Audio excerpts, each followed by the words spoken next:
Bueno, yo como una persona que lleva toda su vida dedicándose al sector del vending, pues durante muchos años hemos pasado de una máquina expendedora a soluciones automatizadas para prácticamente cualquier escenario. ¿Dónde está para mí la dificultad? En entender realmente las necesidades de un cliente, las necesidades incluso de los trabajadores de la empresa o incluso las que pueda tener el empresario. Y es ahí donde la mayor dificultad muchas veces está en que el empresario lo vea. Hoy nos acompañan Fernando y Alejandro, Francisco, y bueno, la idea es preguntaros, pues en el caso de una automatización, por ejemplo, cuando habláis con un hostelero, ¿qué es lo primero que tenéis en cuenta o que le preguntáis? Bueno, más que nada, respecto a tu pregunta, lo primero es cuando llega un potencial cliente, un cliente final, preguntarle exactamente cuáles son sus objetivos, ¿no? Entender qué es lo que persigue y si la automatización es vamos a decir así, el instrumento adecuado para alcanzar ese objetivo y también qué tipo de automatización. Yo que incluso, digamos, trabajo de la parte del productor de robótica, digo, muchas veces el robot es una solución, a veces la solución es otra, incluso cuando el robot es la solución vamos a ver qué robot, ¿no? Así que lo primero sería entender el contexto, vamos a decirlo de esta manera. Alejandro, por favor. Yo por mi parte lo tengo claro que no todo vale en todos los sitios y lo primero que tengo que preguntar es cuál es el objetivo que quiere, por qué quiere hacerlo, ¿no? Y luego también cuál es el segundo objetivo, si es primero automatización, generar un proyecto para conseguir algo en concreto o generar una experiencia. Al final todo tiene un mercado y tiene una posición. No lo que he puesto en este cliente es copiar y pegar en el otro. Gracias. Bueno, en este caso, Francisco, 400 robots instalados en Italia, Yihad Barcelona, el aeropuerto de Barcelona. Háblame de algún caso en el que la demo que se ha preparado al final no haya funcionado y haya fallado. Bueno, la verdad es que tengo la suerte de haber visto el mercado evolucionar. De hecho, cuando llegué a Italia, mi empresa tenía instalado un robot, solo uno o dos, no me acuerdo, pero bueno, digamos que un par solamente. Y he visto la evolución de prácticamente de cero a un número considerable. De hecho, sí, seguramente en torno a las 400 unidades, si no más, incluyendo robots de limpieza. A ver, yo lo que diría es que todo depende del factor humano, ¿no? Lo he mencionado ya antes en alguna ponencia. Al final el robot es un elemento de equipo, como puede ser un horno, como puede ser un lavavajillas, como puede ser muchísimas otras máquinas con las que trabajamos, y depende de lo que haga el ser humano con esa máquina. De hecho, hay una anécdota que menciono siempre. Hace 3 años estuvo aquí el vicepresidente de Software Robotics, que su carrera ha visto mucho más deployment de los que he visto yo, seguramente. Si yo he visto 400, habrá visto seguramente algunos miles de deployment. Y él mencionaba el caso de una cadena de ramen de UK, donde hicieron dos deployments seguidos en 2 outlets. El primero fue un éxito total, el segundo un fracaso total. Mismo robot, misma cadena, mismos estándares. El problema fueron las personas, ¿no? Entonces siempre digo, casos de gran éxito tengo muchos, a lo mejor incluso, vamos a decir, más de los que, mucho para alimentar mi ego y que podría mencionar aquí, pero digo, el factor clave al margen del cliente concreto es, con la situación concreta, son las personas. Siempre focalizar en las personas y darles una buena formación, que entiendan la utilización del robot, y eso es la clave del éxito. Gracias. En este caso, Alejandro, todos sabemos que gran parte de la robótica, de la maquinaria hoy en día viene del mercado asiático. ¿Dónde está la importancia? ¿En la maquinaria? ¿En el valor que se aporta? A ver, en este caso, por ejemplo, los robots, hay muchos, y todo el mundo, desde los coches que se fabrican con robot a cualquier otra solución.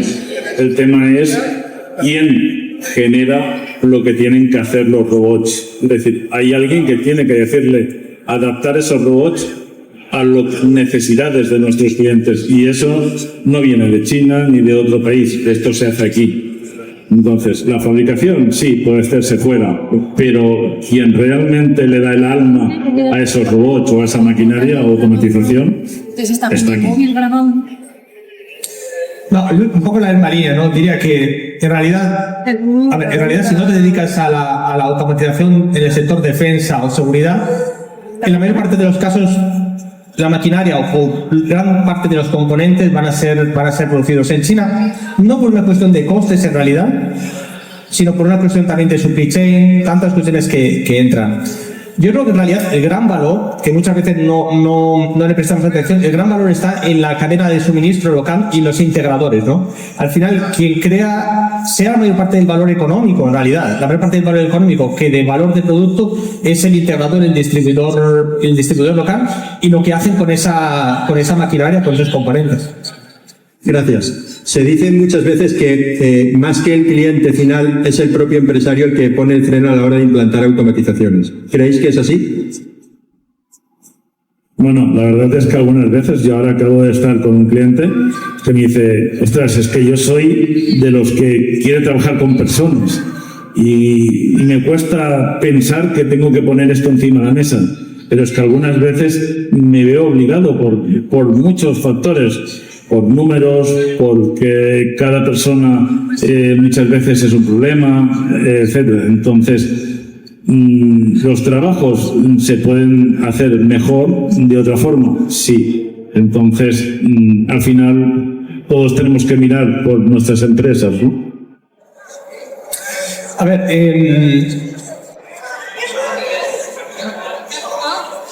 no sabría qué decirte exactamente. Yo creo que el punto principal es que a veces el operador tiene más miedos respecto, por ejemplo, la aceptación del cliente final, del huésped, del consumidor, de cuanto el consumidor o cliente final, o sea, el huésped, por ejemplo, se preocupe de la automatización. Y hay muchos estudios sobre esto, y bueno, yo tengo mi experiencia práctica que he visto, y es que lo que yo veo es que al final el huésped, el cliente que va a ver el robot y lo tiene que evaluar para decir si quiere volver a tu restaurante o tu hotel o lo que sea, según el caso, en realidad es bastante positivo de frente a la robótica o la automatización si esta robótica o automatización se traduce en una mejora de servicio o un aumento de los servicios ofrecidos.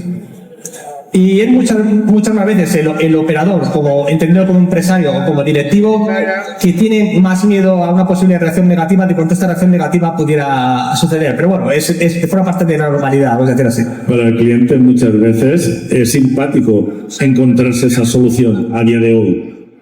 Aprovechando que vamos bien de tiempo, ¿creéis que tanto para el empresario como para el cliente puede ser la diferencia en la generación con la que estemos hablando o de la que estemos tratando? A ver, hay muchos factores. A ver, depende siempre del tipo de robótica, ¿no? Porque robótica quiere decir todo y nada, automatización quiere decir todo y nada. Pero si pensamos en el robot que se mueve, de indoor delivery, concepto típico de robot que tenemos en la cabeza, yo lo que he visto es que depende mucho del segmento, no solo de edad, incluso ahora hablamos de eso, y también del contexto. Por ejemplo, yo he visto que en hoteles business, la categoría de cliente, vamos a decir así, de viaje por trabajo, en muchas ocasiones prefiere el robot. Porque no tiene ni siquiera que vestirse cuando abre la puerta, por muchos motivos, porque está cansado mentalmente, a lo mejor no quiere ver a nadie. Entonces, no depende solamente de la edad, hay una mezcla de edad y contexto. Si es verdad que los más jóvenes, sobre todo los niños, tienen una especial, vamos a decirlo así, apertura a este tipo de tecnología. ¿Sí? Nuestro bartender, por ejemplo, que puede hacer desde cafés, cócteles, puede hacer helados, zumos. Claro, es un brazo robótico que crea una experiencia. Entonces, todo el mundo puede hacerlo porque es muy fácil de funcionar. Pero los niños, los jóvenes, lo ven de otra forma, ¿no? A lo mejor a las personas mayores les puede hacer gracia, que también les hace gracia. Tienen a lo mejor más el miedo de decir, ¿sabré hacerlo funcionar? Sí, claro. Ponte. Pero una vez se ponen y han visto que solo con 2 clics lo han conseguido, a día de hoy no es un problema por generaciones. Gracias. Y en este caso, Alejandro, tenéis un concepto de a 3 manos en el que se combina un brazo robotizado con un terapeuta. Cuéntanos un poco más cómo se combinan ambas variables. A ver, el pasado año presentamos aquí con Javier también en el CIP el primer brazo robótico para masajes en spas de hoteles, principalmente. En este caso es un brazo robótico con un cabezal o varios cabezales en función del tratamiento, con piedras calientes, volcánicas, que nos puede hacer un masaje que no puede hacernos una persona. Aquí ya no hablamos de sustituir a la persona, hablamos de una técnica que no puede hacer la persona. Además, el brazo robótico lleva una especie de ecógrafo y una cámara térmica que nos permite detectar contracturas. Por mucho que le hemos dicho quiero la espalda, va a hacer toda la espalda, pero va a parar en donde está la contractura. Va a trabajar más esa parte y luego, si vas a otro hotel donde está este robot, están tus datos encriptados y va a trabajar igual, porque, ostras, es Román, que tenía la espalda fastidiada, pues voy a tocarle aquí. Entonces, eso hoy no es la persona la que no puedes sustituirla. La persona a la máquina, porque necesitaría otra máquina para hacer todo eso. Y en cambio, si cogemos una persona que solo tiene media hora para hacerse todo el cuerpo, el robot puede hacer la espalda y la persona puede hacer las piernas. ¿Qué hemos ganado? Que esa persona coja el servicio y él en media hora está listo y como nuevo. En este caso, habéis desarrollado un concepto SELF para el aeropuerto de Barcelona que opera áreas, y contando un poco, en este caso, cuál ha sido la experiencia, cómo está funcionando, por favor. Bueno, en este caso SELF está en el aeropuerto de Barcelona, nada más entrar, y la verdad es que aparte de que ser muy espectacular la caseta de SELF, es un robot que realmente no solo sirve cafés, sino también bocadillos y otras peticiones que puedes hacer en un kiosco. Y la verdad es que es lo mismo de siempre, ¿no? Es decir, la gente mira, se queda mirando el espectáculo del robot, les hace gracia, al principio no se atreve, pero cuando ven que hay uno que lo ha puesto delante de él en el kiosco, tal, etcétera, ya se anima. Es decir, es ver a una persona que lo hace y enseguida van detrás. Y eso, la verdad es que motiva bastante. Y bueno, ahí está que se va a ampliar esos servicios. En este caso, Francisco, con tu empresa habéis presentado un robot bípedo. ¿Cuándo crees que se podrá ver algo parecido en hostelería? Ver a C3PO por ahí sirviendo mesas. Ver un C3PO por ahí corriendo. A ver, yo sobre el tema de los robots humanoides siempre soy bastante conservador, digo la verdad. Creo que a día de hoy hay un segmento muy interesante, siempre, digamos, más mirado al entertainment, al show-off, en el que el robot, bueno, pues es parte del espectáculo, vamos a decirlo de esta manera. A nivel operativo, para los robots humanoides, hay algunas barreras todavía, vamos a decirlo así. La primera es la operatividad. Cuando a ti te hace falta mover algo de un punto A a un punto B, utilizas un trolley, utilizas algo, no utilizas 5 personas que cada una lleve 20 kilos, utilizas un trolley para llevar 100 kilos, ¿no? Lo mismo con los robots. A ver, el humanoide puede tener un segmento especializado para ciertas tareas, pero muchas el robot especializado, vamos a decir así, con ruedas, pues puede ser mucho más operativo. Y aparte de eso, digamos que la frontera un poco no tanto del hardware, sino del software, ¿no? A día de hoy el robot no es una persona, así que si tú tienes que explicarle que haga algo, esa explicación, esa programación es compleja. Hace falta un ingeniero, hace falta tiempo. Entonces, a lo mejor mañana nos sorprende Google, que está trabajando ahí en un software justo para solucionar este problema, en Gemini Robotics. Entonces, a lo mejor nos sorprende mañana, pasado mañana, porque todo está funcionando rapidísimamente. Pero creo que todavía falta esa frontera de ese software que sea capaz de hacer que el robot humanoide sea de verdad operativo en un contexto dinámico complejo como es el sector servicios. Una vez hayamos superado esa frontera, seguramente hay ciertos espacios y tareas diseñados para ser realizados por y para humanos, donde a lo mejor una forma antropomórfica pues puede ser interesante, ¿por qué no? Bien, si tuvierais que dar algún consejo a algún operador que quiere valorar algún tipo de automatización o robotización, ¿qué le recomendaríais y qué le invitaríais a que huyera de ello?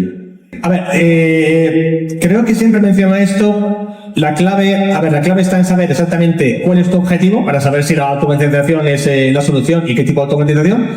Y luego es clave, más allá de quién produzca el hardware específicamente, es clave la figura del integrador. Es decir, integrador, revendedor local, es clave.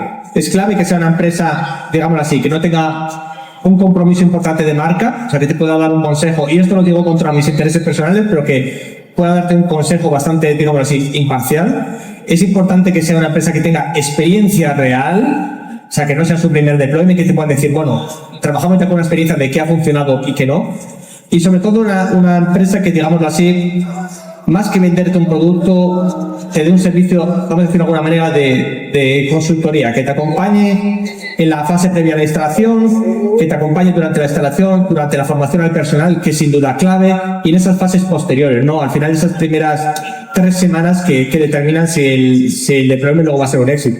La verdad es que, bueno, mi parte, que me dedico más al sector hotelero, en donde buscamos la experiencia y buscamos, por ejemplo, los cruceros. Al principio, en 2012, cuando implantamos el primer robot, tenían claro en Royal Caribbean que querían un robot para hacer una experiencia, pero no sabían qué. Hasta que al final, pues con una consultoría, buscando soluciones, dimos el porqué, ¿no? ¿Qué quería el cliente?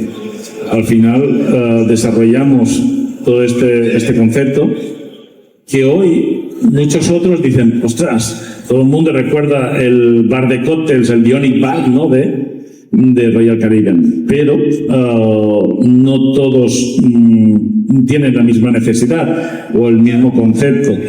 Por ejemplo, ahora pues ese mismo robot puede estar utilizando solo helados, o solo café, o zumos, o cócteles también. Entonces, al final, lo que queremos es, o lo que yo pienso, es que sí hay que darle una experiencia, en este caso, a sus clientes, pero tiene que ser una experiencia agradable, que sea bastante sencilla de utilizar, que no lo vean muy complicado.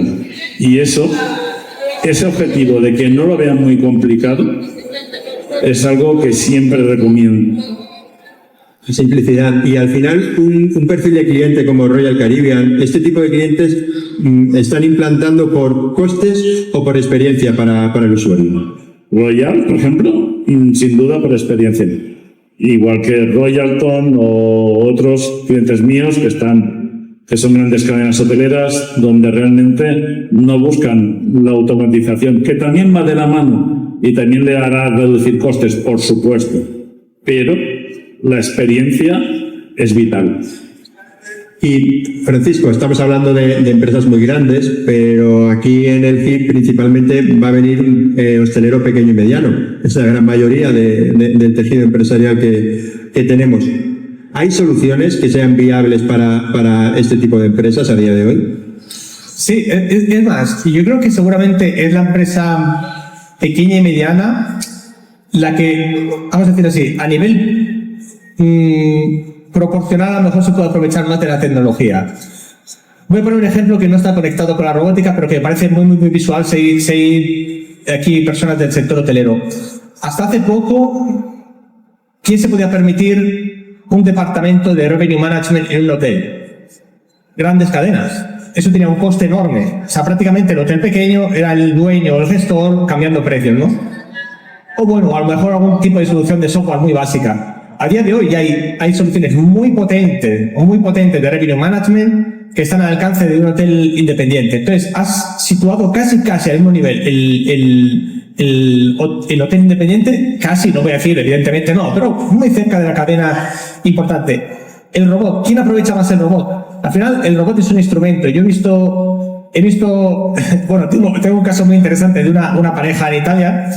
Tiene un restaurante súper familiar, la mujer en la cocinera, el marido hace un poco de bar y sala. La verdad es que con bastante éxito, un tipo de cocina del norte de Italia, no pizza, no lo que os podéis pensar, pero bueno, la verdad con mucho éxito. Y ellos tienen el problema del servicio. Dijeron, mira, nosotros ganamos para estar bien, estamos contentos así. No queremos, o sea, tenemos la posibilidad de crecer, pero no podemos o no queremos empezar a expandirnos a nivel de contratar gente. Queremos ser nosotros dos, no la pareja. Y compraron un robot, un primer robot, luego han comprado más, al que llamaron Ambrogio, que en Italia es un modo común de llamar a como el mayordomo, vamos a decirlo así, y prácticamente se ha convertido en un elemento central, no solamente del servicio operativo para ellos, sino de su comunicación. El restaurante, eso se llama El Gato da Volpe, os aconsejo buscarlo en Instagram, son unos genios del marketing. Por eso digo que incluso un restaurante pequeñito, un bar pequeñito, un hotel pequeño, con una buena capacidad, digamos así, de inventiva y de saber sacar el máximo de esa herramienta, puede hacer grandes cosas con la robótica. Muy bien. Y en el caso de que empezáis una comunicación, un proyecto, una auditoría de una empresa, ¿cuál es la objeción número 1 que os plantean? A mí muchas veces, ostras, me gustaría hacer esto, pero, ostras, ¿cómo se lo van a tomar mis empleados?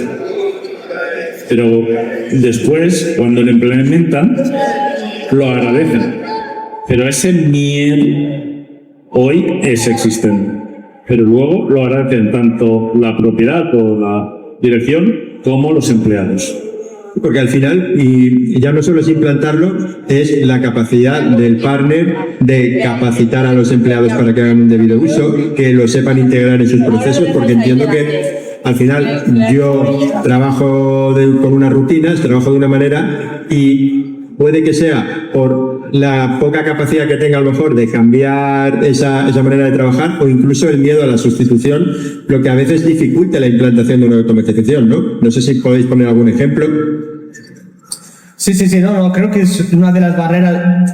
A ver, a lo mejor una barrera principal en el caso de la robótica que manejo yo más, pero es una de las barreras principales. El miedo que tiene el empresario, sea la reacción del cliente, del huésped, sea la reacción del empleado.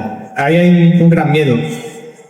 Que, de hecho, como menciona Alejandro, al final luego cuando el robot se implanta con éxito, el principal defensor del robot, o el que pide más, es siempre el empleado que está al lado del robot, porque cuando se da cuenta digamos, del tiempo que le ahorra, del esfuerzo que le ahorra a nivel físico, de lo que quiere decir para su día a día, al final se convierte en el principal, digámoslo así, apoyo del robot, ¿no? Pero sí en el principio es un punto clave. Y luego también el miedo a veces a la tecnología, ¿no? Veo muchos empresarios o directivos que dicen, no, mira, si es que yo soy boomer, ¿no? Yo soy boomer, a mí, esto es muy complicado, tal.